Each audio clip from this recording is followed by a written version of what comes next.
Okay, hello. So here we are, and yeah, I just feel like it's been so long. Oh, you're very welcome. That It's great that you can join, and it's always so interesting what comes up. And I'm again, thank you all for those of you that send me the feedback on how it just seems to be at times very, very personal for you. Is just amazing. I think that in the beginning, when I started offering the group sessions, um, I described my take on group sessions in that, when we're offering, say, like a broader theme in group sessions, it's is it just for it's sort of for everyone, but it's for you individually. But I also really take into I don't know, I feel like sometimes it's actually for the group as a whole as well. And so, we're all part of this matrix, because I've been doing these now. Well, I've been doing group sessions for a long time, but particularly these astrological group sessions. And we have, many of the same people, sharing their energy with the group, both live as well as those that are participating by watching the recordings. And that we really formed a group of, like, more of a cohesion in this group. So that, I feel, helps to inform the direction of the sessions. And how or what we're going to balance. I like the theme of Pisces. I love Pisces. It's a very spiritual, or it can be a very spiritual, I guess, with Neptune being one of the planets, that very watery, changeable, intangible. It's like when I think about when I'm talking to a client, or I'm working with a client, and I'm in their body, or I'm sort of like, I visit somewhere, and it's not part of this reality, even though it is very much part of it, but it's just that what we don't see. So I think perhaps we'll do a little bit of focus on accessing more of our intuition through our subtle senses. And the subtle senses being, like our clairaudience, our clairvoyance, how we feel, our felt sense of things, and just those kind of, intuitive insight hits that we get, and being able to actually discern more at that intuitive level. Is this information, how is it coming in, and what filters we may have that may be blocking that, or potentially, like, sort of distorting that a little bit. Like, one can be beliefs about spirituality, or beliefs and fears that we have about what we don't know. Certainly in Western society, I think, I just think about some of the language we use. We need, evidence-based medicine. And some of the language we use, it's like we have to have things that are very solid in order to feel trust in them. And yet in the Pisces energy, we're working with the things that we trust, not so much that it has evidence as it has a sense of truth to us in our hearts. And so it's more of a personal, even universal truth that doesn't have to be quantified or scientifically proven. I just went on a little bit of a rant there, didn't I? I don't have anything against scientists. I tend to be a bit of a researcher. I actually love to research, and I do a lot of research. I didn't do any research for this. I don't even know, other than that the sun and the moon are both going to be, or the new moon and the sun are both in Pisces. That's it. I didn't do any research on this, so it'll be interesting to see what comes up. But it's really all about you and this group, and using those energies to balance. So yeah, but I like to research. Generally, I'm just really busy with a couple other projects right now, so I didn't take the time. I just felt that, being in true Pisces nature, I just wing it and let my intuition guide me. It's interesting, actually, because I have many friends. Well, I don't have many friends that are Pisces, but I have quite a few very close friends that are Pisces. And yet, you know, their other planets are such that they really are very individual. But I've learned a lot from the spontaneity and adaptability of Pisces. And you know, I guess Pisces, I wouldn't necessarily sort of typically attribute adaptability to Pisces. And yet it's that, you know, that kind of watery energy of going with the flow of, and then if we're in the flow, there is this more adaptability because we're not locked into expectations, and we're more open to receive what's actually coming, and within that openness, being able more to adapt and respond without so much reactivity or being fixed on how things should be. I guess that's why they use the term mutable. So my puppy's going to visit us with the group session. Do you want to be part of this? She was born in the sign of Cancer, so she's also water, so she probably wants to be part of it. She's also a mama's girl, which is very Cancerian. Okay, so let's go. I'm just going to ask that you take a couple deep breaths. And if there's anything in particular that you would like to shift or see differently, or bring in new potential. Also with Pisces, we're, you know, working with the energy of the 12th astrological house. And this is a house of individuation, of being able to let go and accept and let go of some of the masks that are inhibiting or that can create an excess of fear. So if any of those themes sort of ring true to you, thinking about or tapping into feeling what you would like to shift in those areas. So we're going to go in.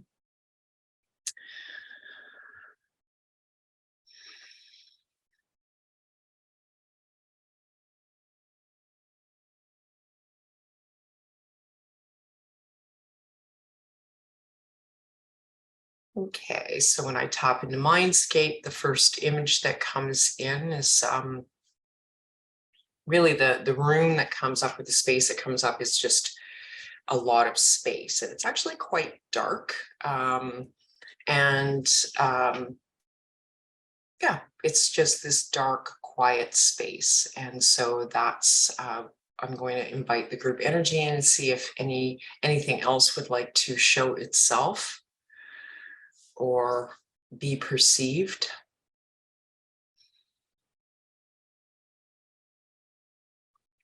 And so there is some new growth. It's like I'm seeing earth, and I'm seeing these tiny little greens starting to sprout forth from the earth. This life force pushing forward out of these seeds. Again, in this really quiet space. Okay, so the first area that's coming up for balancing within this, whatever that visual means, I'm not sure, might come back to it, is your throat area, your throat chakra.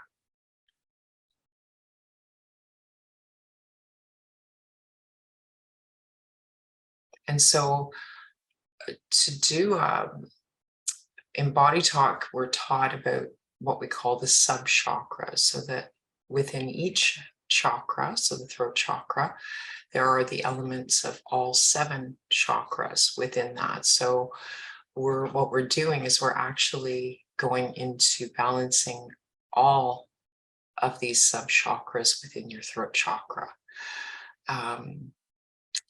And so the qualities of consciousness that are represented by each of these different chakras, and how to balance them in relation to your self-expression. And this can also be your creative expression. And so how you express yourself, and that's not always limited to how you vocally express yourself. It can be expression in other ways, but it's very much about that. The throat chakra also governs your sense of hearing in your ears. So it's also how you're actually receiving and hearing information. So when we're balancing all of these sub chakras within your throat chakra, it's also sort of addressing your hearing as well as your self-expression. So going into the sub-root chakra, which is your sense of security, your connection to your family, to your tribe, and your ability to manifest security. And then again, within the context of your throat chakra, so within your expression. And then going into the sacral chakra, the sexual chakra, your relationships, your self-esteem, sexuality, how these are expressed in your life, and then moving into your power or solar plexus chakra, which is your area of confidence. So helping to express yourself with more confidence, as well as the ability to receive. So that could translate into, not only voicing what you would like, but also to be tuned in or hearing opportunities, and hearing and being able to hear, compliments even, that boost your self-esteem. But it's not even so much about boosting your self-esteem as it is that resonate with that. So being open to hearing that, and then into the heart aspect of your throat chakra. So the sense of balance, self-love and love of others, but also voicing your self-respect and respect of others. And then the throat aspect, and then going into the third eye aspect, which is expression of your intuition, your wisdom and insight. And then finally, the qualities of the crown chakra, which is your spirituality and even intellect, being able to express those qualities. So balancing all of those within your throat chakra.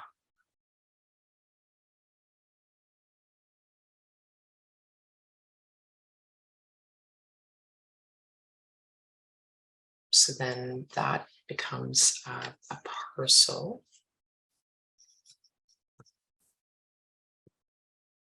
And I'm going to go into the next item here.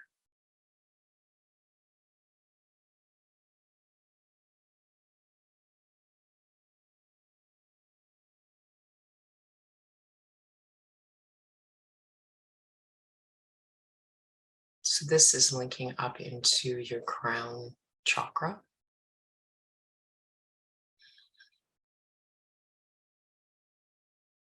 And within your crown chakra, balancing the masculine and feminine aspects. And so a little more detail is coming up on this, and it really is the giving and receiving within spirituality.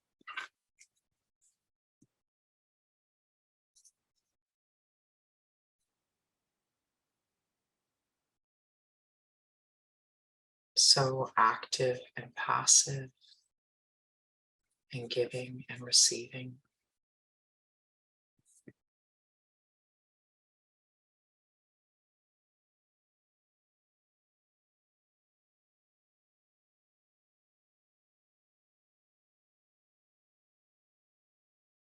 And we're going to tap that first formula out. So if you'd like, you can place one hand over your throat and the other hand over your crown, and taking deep breaths, gently tapping over your head brain, your heart brain, and your gut brain for integration.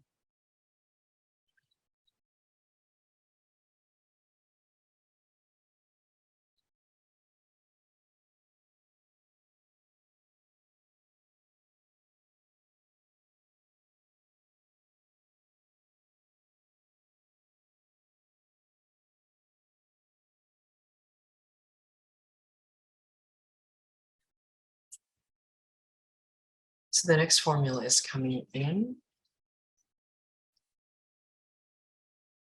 And so the 12th house is coming up as an umbrella.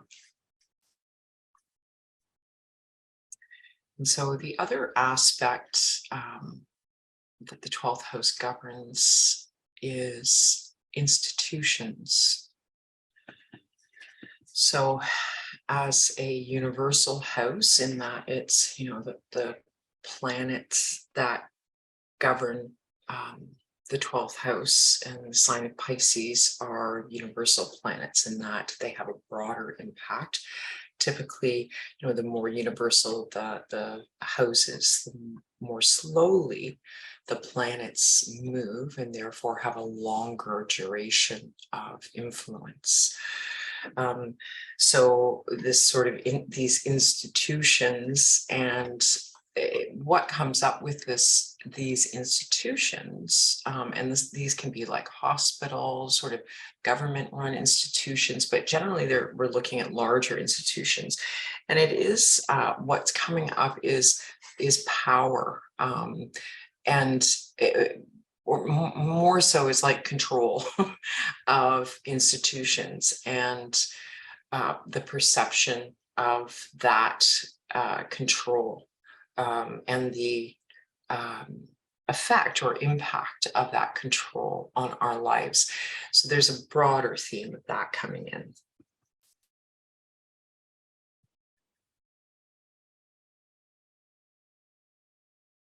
I think that I'm just like thinking that Saturn will be in Pisces and has been. So, you think about Saturn being sort of paternalistic, and definitely more of that hierarchy kind of governance and leadership style. So there might be something about that. It just popped into my mind now.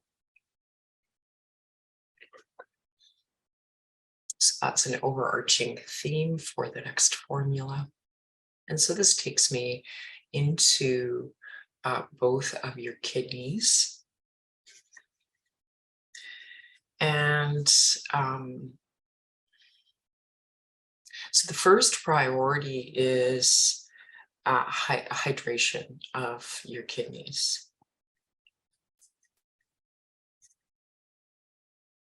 So,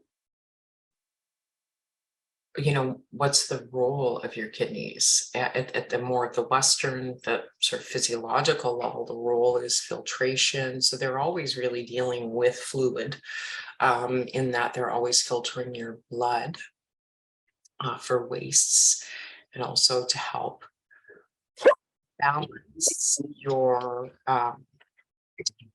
blood volume. So, there's something with this hydration that's coming up with that. That's what it's called. It's balance. It's a definition of balance. Defined by balance is hydration of both your kidneys, defined by balance, fluid balance.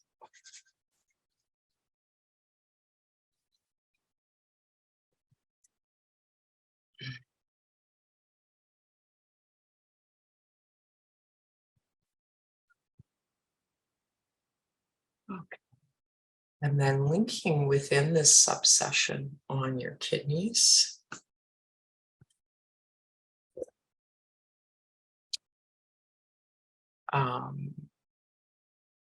it's into the first astrological house. So the first house is new beginnings, Aries. It's energetic, it's like the new baby filled with life force. But it's also, I should say, and it's also, just that, very energetic, driven, Mars energy. And it's that energy that's coming in, within this first house. It's that drive. Yes, that's what it is. It's the drive.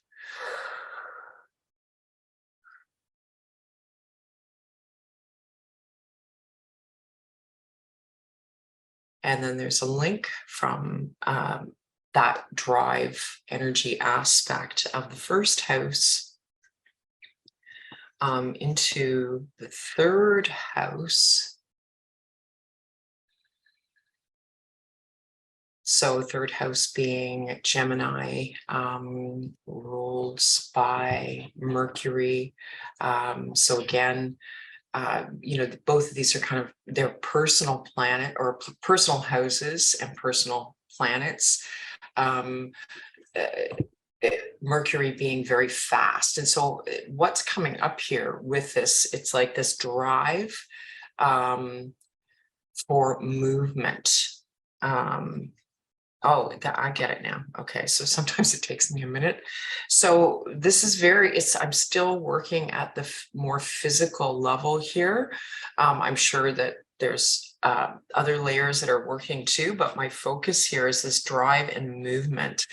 It comes back again into the actual filtration systems of your kidneys and the movement and flow of blood through your kidneys for purification and clearing waste out. And so it's the really wanting to bring more energy and support into that through using these qualities within the houses, these archetypal qualities. So I'm parceling this together, but still staying focused on your kidney energy and kidneys. I just thinking too, we're just coming, at least in the Northern Hemisphere, out of winter. And well, we're really still in winter, but winter from that TCM perspective is the water element time, and that governs our kidneys and bladder. And so this could be also part of the reason why this is coming up, to just further bring support. And it's maybe why all this little new growth is starting to come up, because it's like we haven't been seeing that. So this is part of probably that. So yeah, it's like just helping to support more. That's what's coming in. So it's still staying within the subsession in your kidneys. And this takes me into now a consciousness balancing and of separating pure from impure. And when I say that, I'm also, again, tuning in to your subtle sense of hearing and and physical sense of hearing. So this consciousness of separating pure from impure. And so that's also at the level of, being able to actually tune into what do I need to hear and what do I need to filter out, like what is true for me and what isn't. And so the sense of hearing is also governed by the water element and the kidneys from a TCM perspective. So bringing that quality in for balancing as well, and anchoring this into the heart for individuation. So at that consciousness level, what we're balancing are, beliefs and limitations to that separating pure from impure. and what is distorting or what has limited a better expression of that for your body, your kidneys, but also, you know, you're tuning into what is true for you. And I'm just going to find out if there's any other details, orientation or definition now.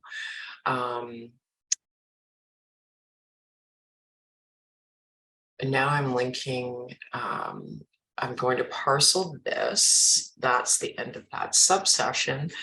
I'm linking into, and I think we touched on this the last time, but it was the whole spine in our last session. This time I'm actually going into really more in the center area of your back, so around the area of kidneys and kidney energy in the center area, just around your spine. There's all these little muscles, the intrinsic spinal muscles. And again, the priority is to bring in and balance hydration within these muscles.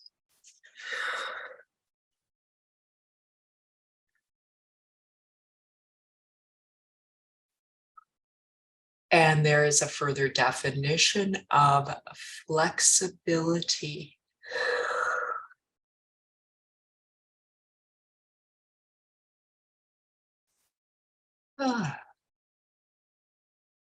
And now I'm linking from here into particularly your left psoas muscle.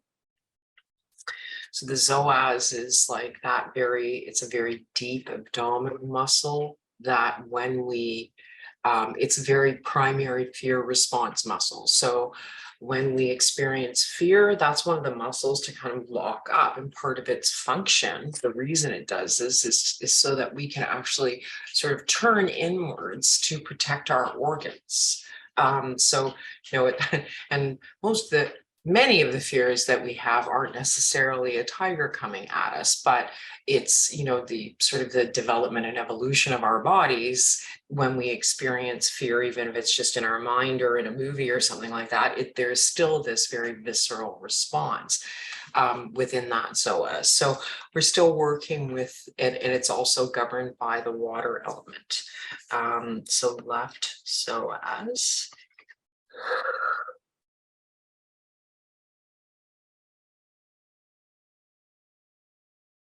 So I'm going into the psoas belly, and within the psoas belly, I'm actually getting a priority to bring in to enhance circulation at a plug-in, very complete level of blood, of nerve, of lymph. Meridian flow, chakra flow, and even into the consciousness. So the consciousness or function of this psoas. And so that's the first part of this, because it's like I can sort of sense a pattern of fear response coming up, and it's coming up like an overactive response. It's like a pattern or a habit. So it's like this, when I feel this kind of emotion, this is how I'm going to react, because it's just how I react. It's become a pattern. So we want to start to shift that pattern of reaction within that muscle. And so, you know, how this may express itself is one, in your posture, two, in some low back or hip discomfort or pain over time, right? Because it has connections into, like, throughout the back, lower back, and into the hip. Your hip area, it could be a stabilizer. So that's the first part. I'm just going to find out what's next in this pattern that's starting to show up here. So this is where it's the bigger theme again of these institutions and institutional control is coming in. And the fear that's coming up, or the reaction that's coming up, is a fear of losing control. And it's oriented to government control, freedom, like whatever that is for you. And certainly through the time, I was going to say cholera, there's a wonderful book, but it's through the time of COVID, no matter what country we've been in, there's been a lot of control and loss of control, like government control and loss of personal control. So it's helping to shift that pattern and that pattern of reaction here. Okay, so I'm also going into what I call a refile or a defrag with this.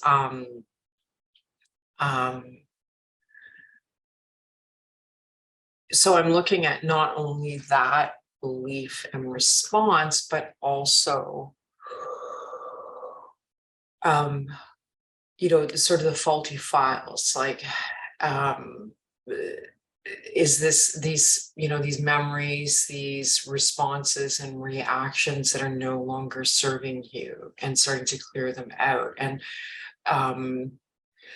so that there's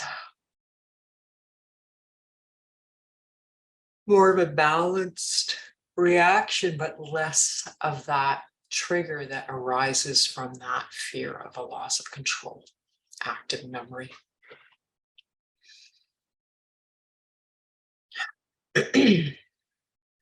So I'm just going to invite, if you're not doing a few deep breaths, to go into a few deep breaths right now. And really allow your breath, invite your breath right down into your hips, and really, allowing that breath to fully release.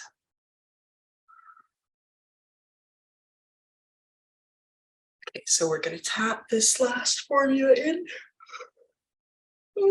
So we started with your kidneys, and we started with hydration in your kidneys. If you happen to have some water nearby, you can put that, you can actually put it on your back to represent your kidneys, but it's not necessary to do that, or in your navel. And we're going to tap out the hydration. So your hands first over the sides of your head to represent your limbic brain, your emotional brain.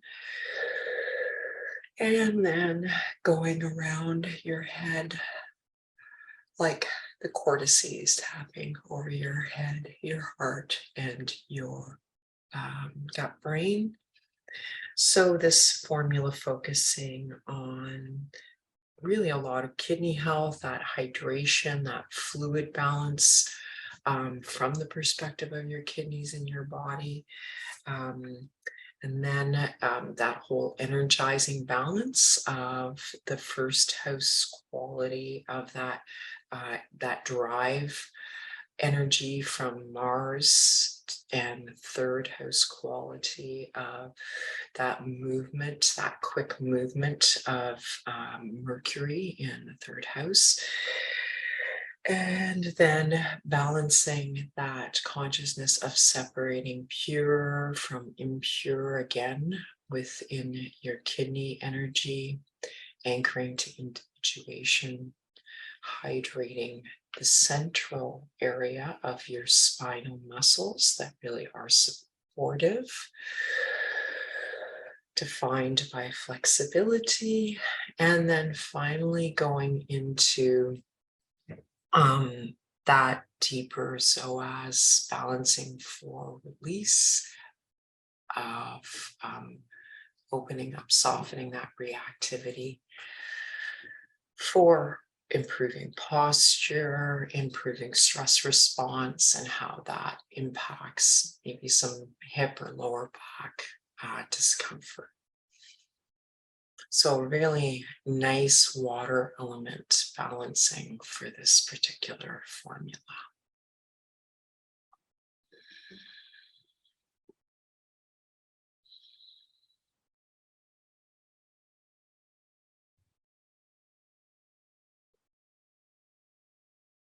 So the next thing that's coming up is, well, it's really a harmony between your crown chakra and your third eye chakra.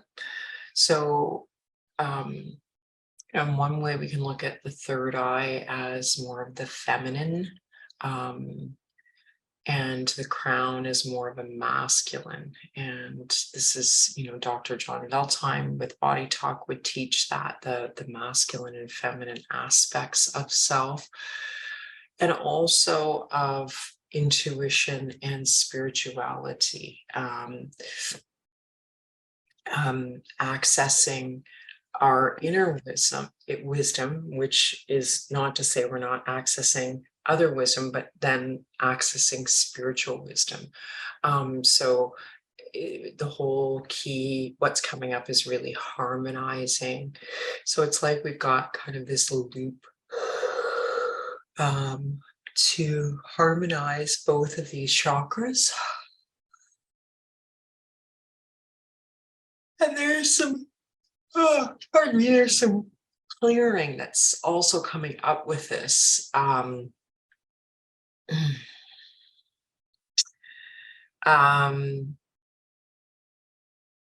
going to call it energetic debris, just because that's how it's coming up. So as I see this communication, an enhanced communication and link between these two areas, I'm also seeing debris, like energy debris, just starting to fall away as these become more harmonized. I'm just going to see if I have to name it or if it has a definition or any more details at all.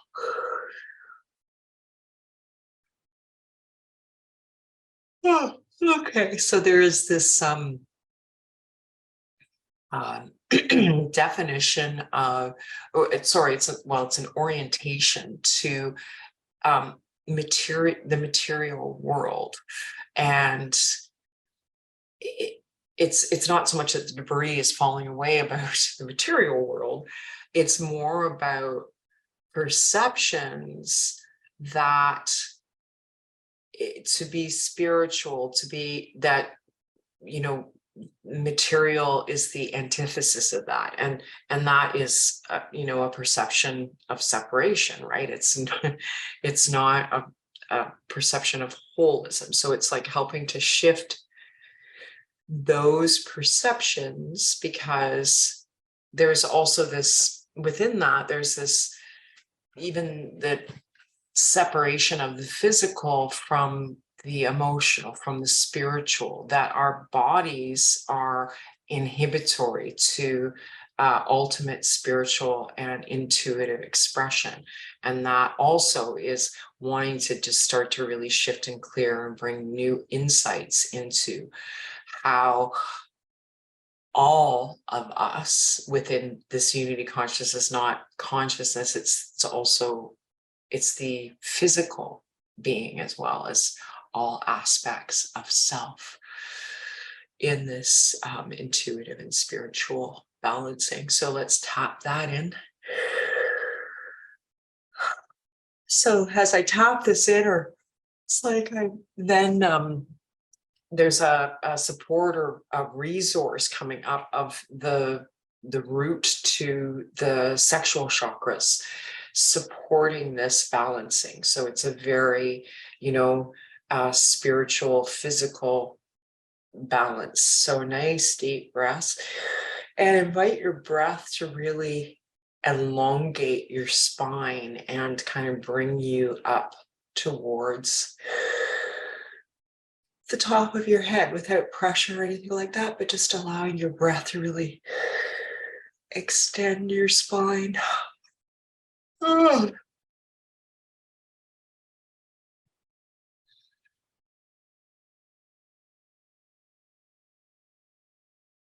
Nice.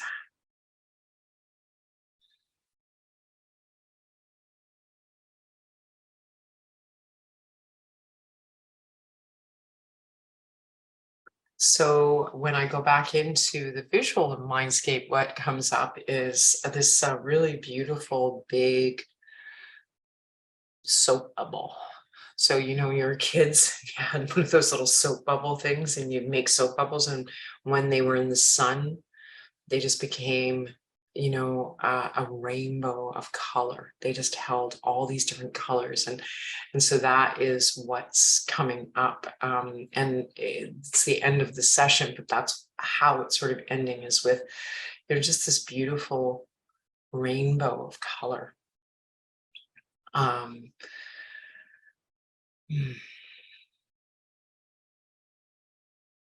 So I think I've mentioned before, with a new moon is like a beginning in a way. I've mentioned I was working on some projects. I won't be finishing, but I'll be finishing this part of a project so that I can actually really start fresh. And it's just really working with those cycles of nature. And I'm going to start planting seeds in the new moon. I like to start because I just noticed that the plants really do grow well. But just bringing that into, if there's a new project or something that you've wanted to begin, even if instead of saying, okay, it's something that was big that I wanted to begin, but it's like, okay, well, what even if it's a small thing that you can start to begin that, it's a wonderful time to begin that. So that it's like I should have had the time, but I don't. Sometime Monday, in a few days. But this is a great thing because this gives you some time to prepare and think about, what is it that perhaps has been on the back burner that I want to bring forward. And yeah. Oh, thanks for the sunflowers, Sherry. You're going to plant some of those? I'm going to plant sunflowers. I had beautiful giant Russian sunflowers the last few years. They were almost 12 feet tall. They were just amazing. And I just love that. So anyway, I hope that you enjoyed today's session, that you benefited from it. And I'm not even sure what the next full moon is. I really am not. I'm just very Piscean, and I'm winging it today. So anyway, I'll send you guys the link for the next one. But thank you, Jan. Yeah. Oh, I'm glad. I'm glad you found it, that it resonated with you. You're welcome, Dahlia. Yeah, nice to see you. Yeah, thank you, everyone. So we'll see you. Oh, you grew the giant mushrooms. That's awesome. Yeah, it's great. You're so welcome, Patricia. Nice to see everyone. Okay, we'll see you in a few weeks. Thank you for joining me. Bye for now.